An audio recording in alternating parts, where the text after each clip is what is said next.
Although I had the perspective about one thing, I didn't have the perspective about something else. Just because you're a visionary doesn't mean you're a visionary about everything. Now, what's interesting about these websites, like, to follow on the Yahoo story, if you remember, there were several other searches out there. Alta Vista at the time, Excite at the time, Lycos at the time, right? They're all doing search, and they all did a reasonably good job. Now comes the question is, what was their perspective? How was their perspective different from one another? One website thought that they were a destination. Do you guys remember that? We would be a destination, kind of like a channel. Somebody said, in fact, since we're going to be a destination, we would serve up content. And therefore, the search part of it is a commodity. We'll outsource that. So all of the search engines, which started out as search, turned into destinations or portals, and they outsourced the search to someone else, which made it possible for Google to start. And so notice two companies doing exactly the same thing started with the exact same fundamental core technology. Ended up in radically different places because they had different perspectives. They saw the world differently. So perspective matters. Vision matters. Now in our industry, shortly after we were started, 3D graphics for PCs and consumer 3D graphics became the hottest thing. And so everybody in Silicon Valley was starting a 3D graphics company. We were, in 1993, the only consumer 3D graphics company in the world. By the end of a couple of years or so, 1995, there were probably 50, 70 startups doing exactly the same thing we were trying to do. And over time, we competed with about 200 companies. Competition is intense. Everybody has smart people. Everybody has money. We competed with IBM.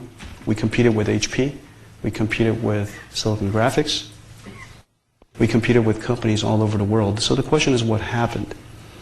300 companies armed with exactly the same technology, armed with exactly the same people. Why does one survive? Well, I think that it matters to have perspective, and let me give you some examples. I always believed that you need to understand the reason why your business works. What is the essence of your business? What makes it work? Now, the foundation of my business, at its core, is semiconductor technology. Here in Silicon Valley, we usually like to refer to semiconductor technology as Moore's Law. Moore's Law is not so much a physical law. Moore's Law approximately gives you twice the performance every year or two. And so, understanding that the fundamental ingredient of our business improves by a factor of 2 every year, and simultaneously reduces in cost by a factor of 2 every year. The question is, what makes a survivable business?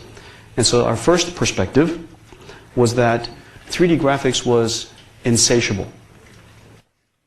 It was insatiable. That if I made something twice as good every year, even if the customer never asked for it,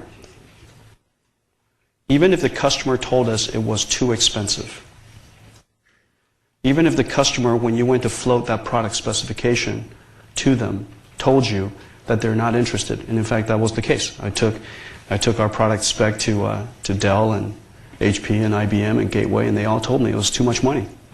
You're well outside of the boundaries of what they were willing to pay for. When your customers all tell you not to do something, the question is then, what do you do? In our case, because we had this unique perspective that 3D graphics was insatiable, and Moore's Law was our friend, therefore, we should make our graphics processors twice as good every year. And so for the first 5 years of our company, we just turned off our blinders and said, we're going to ignore customers. Now, which one of you guys are going to go through your marketing courses, and the lesson that it teaches you is ignore your customers? Well, sometimes you have to ignore your customers. And the reason for that is because they don't know the nature of your business. And while the industry is being created, before there's common sense about the rules of that business, there is no way they can possibly know.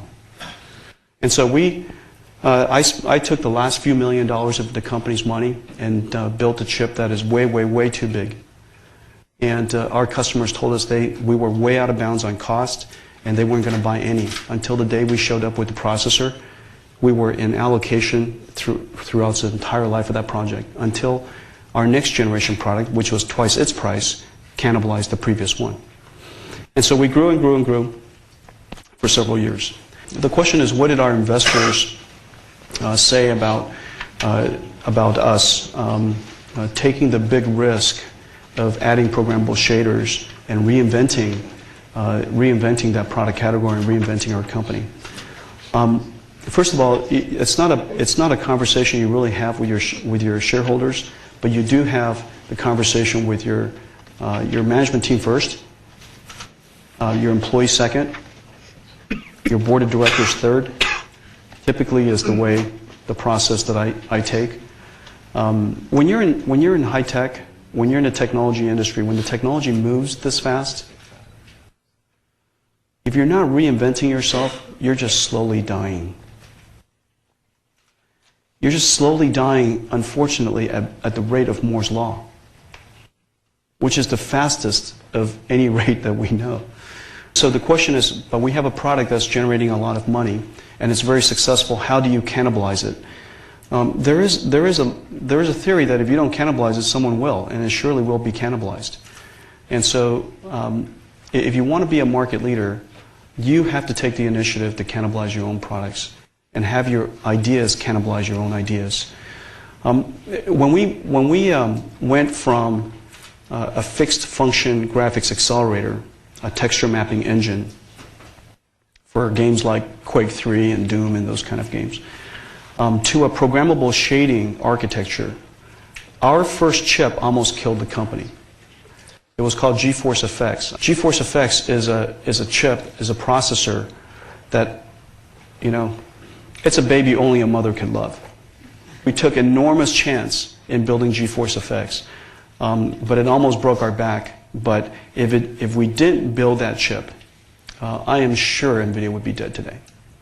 It was one of the biggest gambles in our history. Can you tell us a little bit about the culture that you tried to set at NVIDIA? At the core of our company's success is innovation. Now, a lot of companies say innovation is important to their company. Invention is important to their company. However, I don't believe you can fundamentally say that innovation, that you want as a CEO to nurture the spirit of innovation, to encourage innovation, unless you have a culture of risk-taking.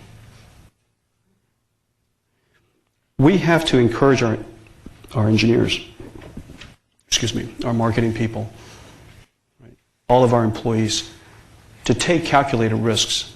In order to encourage them to take calculated risks, first of all, you have to teach them how to do that. That's a skill, a matter of skill. Then the second part of it is a matter of courage.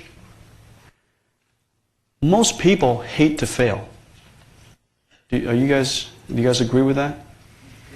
If you want to be successful, I would encourage you to grow a tolerance for failure. Now, when I mean a tolerance for failure, I don't mean, gee, what Jensen just told me is sleep in until noon, okay? Don't do any of my homework, flunk out of all my classes because that defines failure, right? That's not what I said. What I said is, what I'm trying to say is that I want you to try things even though it is impossible to calculate precisely that it would lead to success. That your instincts, your intuition is something you ought to follow.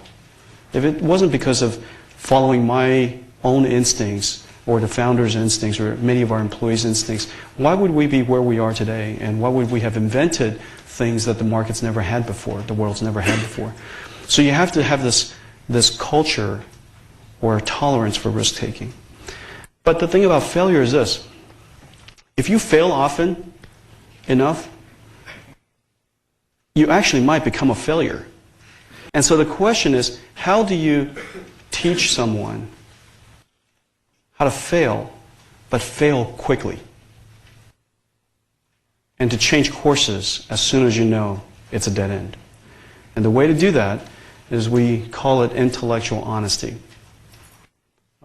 We assess on a continuous basis whether something makes sense or not. And if it's the wrong decision, let's change our mind. And you know, a lot of people say CEOs are always right and they never change their mind. That doesn't make any sense at all to me.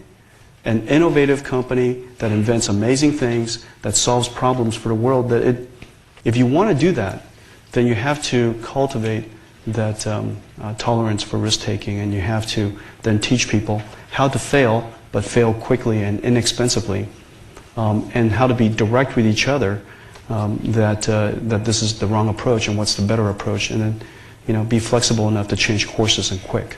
In today's if you guys were to start a company and you were building a website with an internet service of some kind, internet-based service of some kind, with the competition coming from all over the world, and it's 24/7, and ideas take no time to experiment, and a particular website or a particular company could be throwing ideas out into the world 20 a day. And so unless you are thoughtful about risk-taking and being able to change your mind, reacting to the market conditions, and being flexible, how are you going to stay alive? Almost every single application's in beta form. They're trying all kinds of stuff, right? If they call it production and it doesn't work well, you guys would just be upset at them. So they call it beta. Have you noticed? They call it beta so that they could try a lot of things. And if it fails, take it out. If it's bad, take it out. If it works, do more. And so innovation requires a little bit of experimentation. Experimentation requires exploration. Exploration will result in failure.